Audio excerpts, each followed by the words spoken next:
दोस्तों Vodafone idea की बात करें तो कंपनी की बोर्ड मीटिंग हो चुकी है और जिसमें बड़ा फैसला लिया गया है। एरिक्सन और नोकिया के पेमेंट का सेटलमेंट कर लिया गया है। अब इनको शेयर जारी किए जाएंगे। किस प्राइस में शेयर जारी किए जा रहे हैं और उसके बाद में वोडाफोन आइडिया के लिए कितनी मुसीबतें कम होती हुई दिखाई देगी, इसको इस वीडियो के माध्यम से समझेंगे। सबसे जो बड़ी बात है कि वोडाफोन आइडिया के लिए इस समय कुछ राहत तो दिख ही रही है, क्योंकि लगातार जो डिसीजन लिए जा रहे हैं वो सारे पॉजिटिव है। इसके बीच में कोटक सिक्योरिटीज़ की तरफ से देखें तो उदय कोटक के जो बयान लेकर के आए, एक तरह से उन्होंने तंज कसा है जो ये सेटलमेंट किया वोडाफोन आइडिया ने। क्या है पूरा मामला, उसको समझने की कोशिश करेंगे इस वीडियो के माध्यम से।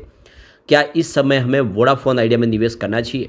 दूसरी तरफ अगर हम जीटीएल इंफ्रा की बात करें तो कल की गिरावट के बाद आज फिर से अपर सर्किट लग गया। तो ये समझ में नहीं आ रहा है कि इसमें चल क्या रहा है। तो एक्चुअल में इसको अच्छे से समझने की कोशिश हम करेंगे कि आखिर क्या वाकई में इसमें एक तेज़ी का दौर शुरू हो रहा है या फिर एक तरह से ट्रैप बिछाया जा रहा है जिसमें आगे जाके रिटेल इन्वेस्टर फंस सकते हैं। समझेंगे इस वीडियो के माध्यम से। लेकिन फ्रेंड उससे पहले अगर आप पहली बार हमारे चैनल पे आए तो चैनल को सब्सक्राइब कर दीजिए, एक बेल आइकॉन दबा दीजिए ताकि जब भी नया वीडियो बने पहला नोटिफिकेशन आपको मिले। वीडियो पसंद आए तो लाइक से जरूर कीजिए। चलो फ्रेंड्स वीडियो स्टार्ट करते हैं। मैं हूँ आपका दोस्त एसपी दवे और हमारे अपने चैनल ऑनलाइन कमाई में आपका बहुत बहुत स्वागत है। तो अभी लगभग 11 बजे के आसपास का टाइम है। वोडाफोन आइडिया की बात कर ले तो स्टॉक की शुरुआत आज देखें तो कि 16.30 पर पॉजिटिव हुई और देख सकते हो कि इसमें कुछ समय के लिए आपको स्टॉक रेड जोन में जाता हुआ दिखाई देगा। 16.06 जो लो बना, कल की क्लोजिंग 16.07 के आसपास थी। इस समय 16.14 के आसपास ट्रेड कर रहा है स्टॉक। 0.44% की तेज़ी देखने को मिली है। तो बाजार में दबाव का माहौल है, इसका असर यहाँ पे देखने को मिला और सीमित दायरे में स्टॉक ट्रेड कर रहा है। इंट्राडे का लो 16.06 है लेकिन हाई 16.38 है। अब 52 वीक का लो देखें तो इसका 7.15 और हाई 18.40 का है जो पिछले दिनों बना था। अभी फिलहाल उस लेवल से स्टॉक नीचे है। ऑल टाइम लो रेंज इसकी 2.40 की और हाई 125 की है। ये प्राइस उस समय थी जब सिर्फ आइडिया अकेला बाजार में ट्रेड करता था। उसके बाद में वोडाफोन आइडिया का मर्जर हुआ है और आप देख सकते उसके बाद में स्टॉक लगातार गिरा है। क्या फिर से 3 डिजिट में जा सकता है? संभावना बहुत ज़्यादा पॉजिटिव है इस समय। तो जो सबसे बड़ी गुड न्यूज निकल के आ रही है, वोडाफोन आइडिया के बोर्ड ने 2458 करोड़ रुपए के शेयरों की बिक्री को मंजूरी दे दी है जो नोकिया और एरिक्सन खरीदेंगे। यानी नोकिया और एरिक्सन भी अब वोडाफोन आइडिया के हिस्सेदार बनेंगे। टेलीकॉम कंपनी वोडाफोन आइडिया के बोर्ड ने 14.80 प्रति शेयर के हिसाब से 166 करोड़ शेयर जुटाने को मंजूरी दे दी है।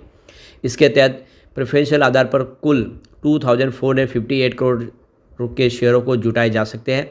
वोडाफोन आइडिया ने रेगुलेटरी फाइलिंग में बताया कि कंपनी नोकिया सॉल्यूशंस और नेटवर्क्स इंडिया प्राइवेट लिमिटेड को 1520 करोड़ रुपए के कुल 102.7 करोड़ शेयर आवंटित करेगी। बाकी 63.37 करोड़ रुपए के share Ericsson India private limited को आवंटित किए जाएंगे जिसकी कुल वैल्यू 938 करोड़ रुपए होगी। बोर्ड ने 10 जुलाई को कंपनी की एक्स्ट्रा ऑर्डिनरी जनरल मीटिंग बुलाई है जिसमें इस प्रस्ताव को मंजूरी दे दी जाएगी। तो इसकी ईजीएम की मंजूरी मिल चुकी है और 10 जुलाई को कंपनी का ईजीएम होने जा रहा है। इस बैठक में फंड जुटाने से संबंधित प्रस्ताव पर मुहर लगाई जाएगी। कंपनी की तरफ से दी गई जानकारी के मुताबिक प्रेफरेंशियल आवंटन यानी एफपीओ प्राइस के मुकाबले 35% ज़्यादा है।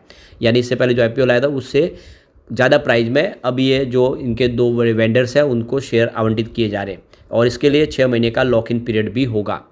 प्रेफरेंशियल आवंटन के बाद नोकिया और एरिक्सन में वोडाफोन की शेयर होल्डिंग का हिस्सेदारी अगर देखें तो 1.5% होगी यहाँ पे नोकिया की हिस्सेदारी और 0.9% की हिस्सेदारी होगी एरिक्सन की। यानी ये जो दो वेंडर्स है ये भी वोडाफोन आइडिया के कंपनी देख सकते हो हिस्सेदार बन जाएंगे। दूसरी तरफ देखें तो जो एक कर्जदाताओं का समूह बना है वो जिसमें एसबीआई इसको लीड कर रहे हैं, वो मिलके 14,000 करोड़ रुपये की बड़ा रकम देने को तैयार हो चुके हैं वोडाफोन आइडिया को। और इस रकम अगर मिल जाएगी तो इसके माध्यम से 5G सर्विस आसानी से पूरे हिंदुस्तान में लॉन्च कर पाएगा वोडाफोन आइडिया और अपने घाटे को भी कम करने की कोशिश कंपनी लगातार कर ही रही है।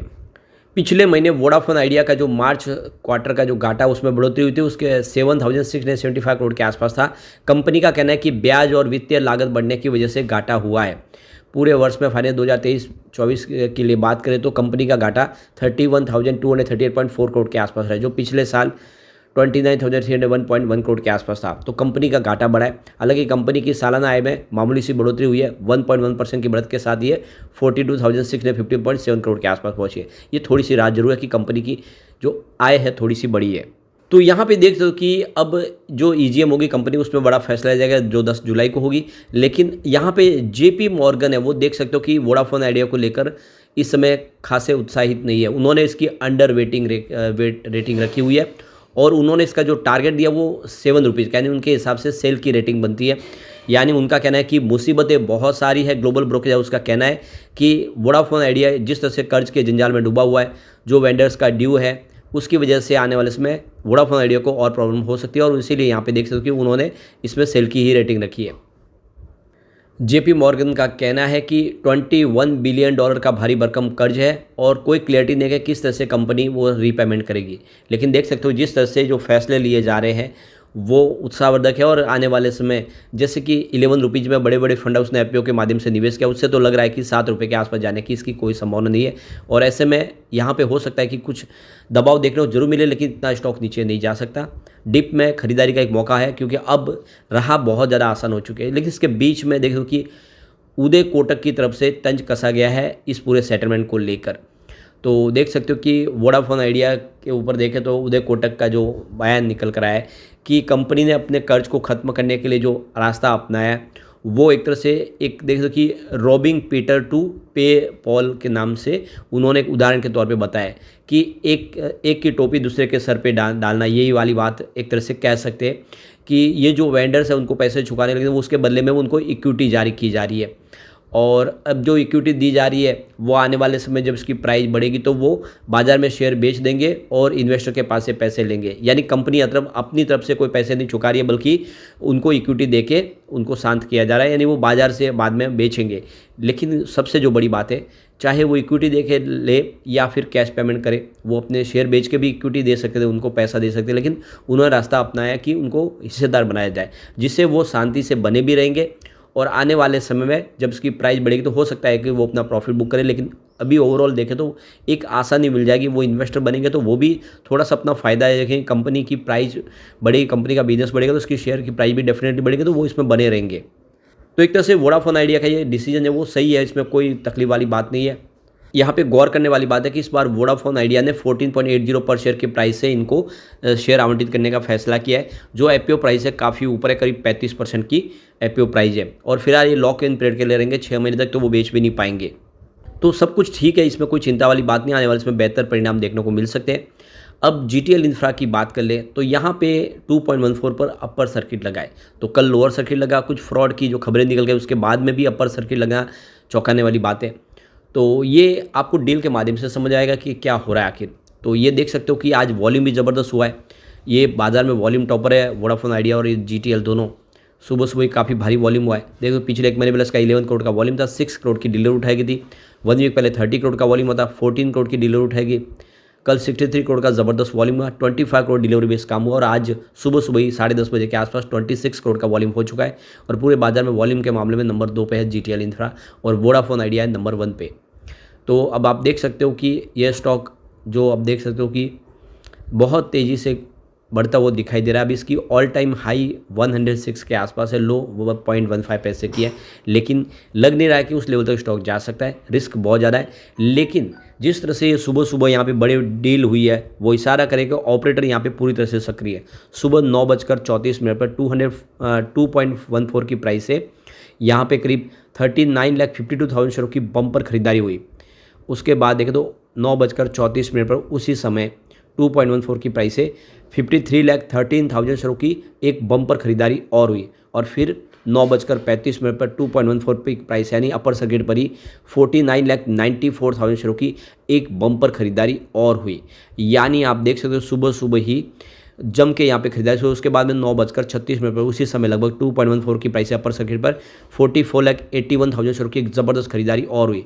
यानी क्लियरली आप देखते हो कि करीब 2 करोड़ के आसपास शेयर उठाए किसी ने और लग गया, उसकी वजह से अपर सर्किट है। सुबह बाजार खुलते ही जो करोड़ों शेयर खरीदे गए, ये क्लियरली दिख रहा है कि कुछ बड़े फंड हाउस है जो यहाँ पे गेम कर रहे और अपर सर्किट लगातार लगा रहे और फिर आने वाले समय इसमें डर लगता है कि लोअर सर्किट भी लग सकता है। फिर 9:45 पर 2.14 की प्राइस यानी अपर सर्किट पर ही यहाँ पे करीब देख सकते हो कि 2,82,91,000 शेयरों की ज़बरदस्त खरीदारी हुई। किसी बड़े फंड हाउस ने एक साथ में करोड़ों शेयर उठाए। फिर 10:20 पर 2.13 की प्राइस से 1,16,17,000 शेयरों की एक बड़ी खरीदारी और हुई। तो ये क्लियरली आप समझ सकते हो कि कुछ बड़े फंड हाउस यहाँ पे करोड़ों शेयर खरीद रहे हैं और आने वाले समय हो सकता है कि फिर इसमें लोअर सर्किट भी लगे या फिर इसको अपर सर्किट में बहुत ऊपर लेके जा सके, पर बहुत ज़्यादा रिस्की स्टॉक लग रहा है और इसीलिए रिटेल इन्वेस्टर को इसमें सावधान रहने की बहुत ज़्यादा ज़रूरत है। लेकिन फ्रेंड, कोई भी इन्वेस्टमेंट करने से पहले अपने फाइनेंशियल एडवाइजर्स बड़े ले ले या अपना खुद का रिसर्च करें, क्योंकि मैंने वीडियो आपके एजुकेशनल पर्पज़ के लिए ही बनाया। वीडियो पसंद आए तो लाइक से जरूर कीजिए और चैनल को सब्सक्राइब कर दीजिए। Thank you friends.